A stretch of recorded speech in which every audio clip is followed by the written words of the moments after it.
அவங்க கூட போனதுனால நடந்த ஏமாற்றம், இதோட விளைவுகள் தான் இது எல்லாமேன்ற மாதிரி அவங்களுக்கு ஒரு லெசனா இருந்திருக்கும் கண்டிப்பா ஸ்வேதா அவர்களுக்கு. பட் இதெல்லாம் அவங்க ஒரு மீடியா பர்சன் அப்படிங்கறதுனால இது வெளியே வந்திருக்கு. பட் இதே மாதிரி எத்தனை நார்மல் பீப்புளுக்கு இந்த மாதிரி நடந்திருக்கும் அப்படிங்கிறது எக்கச்சக்கமா இருக்கும். நம்மளால சொல்லவே முடியாது. நமக்கு தெரிஞ்ச யாருக்கோ கூட அப்படி ஆயிருக்கலாம். ஸோ யாரை நம்ம பிலீவ் பண்றோம் அப்படிங்கறதுல ரொம்ப கேர்ஃபுல்லா டிசைட் பண்ணும். நாளைக்கு ஸ்வேதா மாதிரி வேற யாரும் வந்துடக்கூடாது அப்படிங்கறதுனால சொல்றேன்.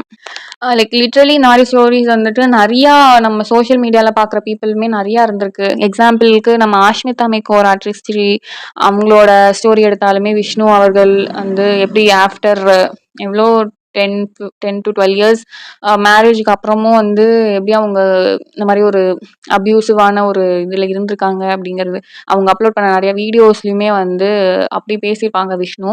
ஸோ இதெல்லாம் பார்க்கும்போது சோஷியல் மீடியால வெளியே ஒரு ஆள் நல்லா பேசுறாங்க அப்படிங்கறதுனால வீட்லயும் அப்படி இருப்பாங்க